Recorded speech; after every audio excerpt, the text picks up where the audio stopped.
Hey guys, welcome to Knocked Up and Broke. I'm glad you're here. If this is the first time you're here, then please hit subscribe and watch my other videos as well. Um, Knocked Up and Broke is just basically about my life, about me as a young mother and a first time mom. And of course, the broke part just says it all for itself. So, welcome. Today, we're going to talk about baby showers and just how do you plan a baby shower on a budget, and how do you actually manage to plan a baby shower when it's your first time, you're pregnant, you didn't plan for it, and you just don't know where to start. You probably don't even think you deserve a baby shower. So the reality is, like, for a really long time, especially like when I was pregnant, I felt that I probably wouldn't do a baby shower simply because I was like, this is an unplanned pregnancy. Like, do unplanned pregnancies deserve a baby shower? And many women choose not to celebrate their pregnancies, choose not to celebrate their bumps, choose not to celebrate their baby because they're like, this was not meant to happen, so I don't know what I'm celebrating. And most of the times the 9 months goes by so fast that you don't even think about it because you're probably young and your friends are not in the same space as you. You're probably not working. Your friends probably not working as well, especially if you're like 2021. You're like where will your friends even start? I was blessed enough to have friends who are, financially independent, which I really think is a very important thing. Most of them are not moms, but some of them, no, like two of them were. And I think because of where I was working, people were really supportive. But it's so easy to just let those months go by. And you're like, I won't even have a baby shower because you're made to feel like, it's like, I don't know, you're just made to feel like you don't deserve a baby shower. And it's so sad because you do deserve a baby shower. It's like you don't know if this is your last child. So you should definitely celebrate it. I wish I could go back to myself when I was pregnant and tell myself, enjoy being pregnant, enjoy, stop covering your bump, stop trying to hide yourself. But I mean, that's how I felt, and that's how I felt. And I hope if you're watching this and you're pregnant and you're young and you're just like, I'm so ashamed, please do not, because when that baby comes, that will be the most precious person ever, and you really will never want to hide that person. Like me, I'm obsessed with my baby.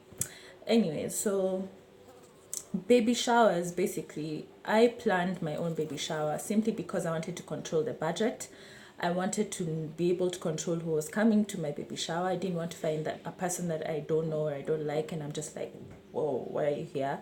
I wanted it to be small and intimate. I wanted it to be with people who had walked with me through the journey.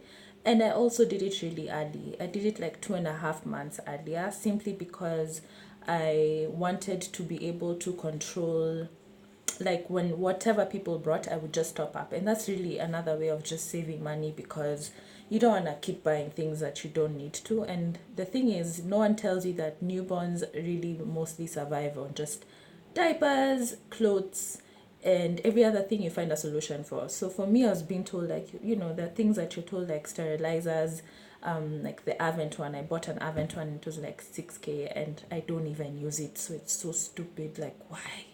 I didn't know you could just boil the bottles or just use Milton sterilizer, or any other form of sterilizer. But anyways, so that was another reason why I just chose to plan my own baby shower. At least I wouldn't have to top up on much, and it actually really worked. So we didn't have to use so much money buying things, because my friends were already, that's the whole point of a baby shower, willing to come and buy stuff. And we had like an inventory. I created my own WhatsApp group of the friends that I felt that had been supportive and I knew would be supportive. And I created the WhatsApp group, and then after that they were just like, she needs to bounce. So I left. I was going to stay, but my friends were like, she can't stay. I guess that's a time people want to be open and be like, no, don't bring that for her. People apparently started talking after I left. So yeah, I personally was not really an advocate for buying diapers before. I was like, if you want to buy diapers, buy after my baby is born, so that if he's sensitive, if he reacts, if they're not good quality, if I don't like them, then you don't want to be left there with so many diapers, and then you can't even use them. So I had an inventory of the things that I needed. I had separated them into different categories. So for bathing, for feeding, for sleeping, for what else? Okay, for myself, like me as a person, what did I need? Uh, so for bathing, obviously, you just need like a bathtub, which they're usually there, the smaller ones. But in the beginning, we used to use a karai, so it was okay. But it's coming in handy now. We use it. Thanks, Joy, if you're watching this. Then of course there are bathing things like the soaps which we use, Johnson's, his bath wash, which we still have those soaps till now, so they really come in handy. And then of course a towel, like those hooded towels, and then a heater, but a heater I bought for myself, but I just, maybe if you have that friend who's willing to buy a heater for you, I don't know, man. But I liked keeping it on a reasonable budget, so I chose a restaurant that had a really good offer. I chose For You restaurant, which is in near Valley Arcade. It's a Chinese restaurant. It offers a wide range of things. So for 800 shillings, we managed to get chicken, we managed to get pasta, noodles, noodles. We managed to get pork, like it was a nice buffet, and at the same time, actually got leftovers after. And then for 800 shillings per person, but you have like 3 different options, which is really good. And then yeah, so that was it, and that was a really central location for most of us. We were like 16 people, which was perfect for me. It was a really good number. My friend really took over at the time. She did the decor and stuff, and I was really happy about that. Like, wow, it was amazing. It was really beautiful. Yeah, it was small, intimate, nice, fun. We had an inventory. Just please make sure, don't feel shy, right? The things that you want your people to bring, so that if you want your family members to be there, that's up to you. You can invite them. Personally, I just wanted it to be my friends and I, because my journey, especially when you're young, most of the things that you go through as a young mom, even when you're a mother in general, you really you tend to tell your friends a lot more. For me personally, yeah. So I wrote an inventory. I didn't want to have like 2 or 3 grooming sets at in white, black, and pink. No, I just wanted it to be like, this is a grooming set, there's one. This is a diaper bag, there's one. And that's actually how it turned out to be. So I didn't end up with like many of the same duplicate, which really helped. Then yeah, but how would I want my next baby shower to be if I have another baby, God willing, one day when I'm happily married with the right man? I would definitely do a few things differently. Okay, not really so much. I would still create my own WhatsApp group and have the same people or different, or add people or whatever. But I would definitely, and I mean definitely, want men to be present, because what happens in baby showers, women, and in general, women carry a lot of the burden or the heavy lifting. Your female friends are the ones who pick you up, and are the ones who buy stuff for you and for your son. Which reminds me, if you also want in your baby shower, tell people to bring maternity pads, breast pads, storage bags for milk. I remember looking at the storage bags and I was like, well, what is this for?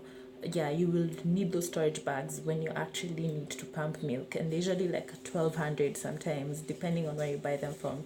But they're not cheap. Breast pads as well. So those are like essentials, especially if you're going to be breastfeeding or pumping. So you'll need like a pump. The manual ones are cheaper. So yeah, as I was saying, I would definitely want men to be there. Like, I would want my husband's person to be there, my husband's people to be there. I feel like men should be part of the baby shower. Like, these dudes, they just disappear. Like, who helps the man out? Like, why don't the men usually come out and also buy diapers and buy clothes and buy food stuff, buy for you stuff? Like, the only time you hear some of these men and their friends is when they're going out to drink and party. That's when you hear them, like, really, like, that's when they're so effective in their man's life. But I would definitely want my husband to have like men who are really part of the process, you know, who talk to him and they're like, how's the baby doing? Do you need something? Do you need a stroller? Do you need this and that? And that just requires that he also has daddy friends. And if they're not daddy friends, because most of my friends are not actually mommy friends, like they're not moms, then they need to be thoughtful. They need to think, okay, you now have a son or you have a daughter coming. How can we help? That's how I'd want my the next baby shower, God willing, if it's going to happen, to be like. But as for now, all I can tell you is plan your baby shower. Do not feel like you're so overwhelmed and that you don't deserve one. And probably if you're staying at home with your parents, they're like, you want to plan a baby shower? What's that? It's not like you're married. This is for you and your baby. Don't let anyone steal your joy from you. Don't let anyone make you feel like you don't deserve a baby shower just because you had an unplanned pregnancy. So, yeah, anyways, I gotta go. My son is in the background making noise right now, and not making noise, but I can hear him fussing. And every time he starts fussing, my heart starts beating really fast, and I get anxious. And then I have to lower my voice because when he hears my voice, he wants to start crying. And yeah, anyways, as usual, don't forget to like, don't forget to share, don't forget to subscribe, and I'll see you next time. Sorry, I'm not churning out as many videos. I've been really busy, but I will work on that as well. Bye.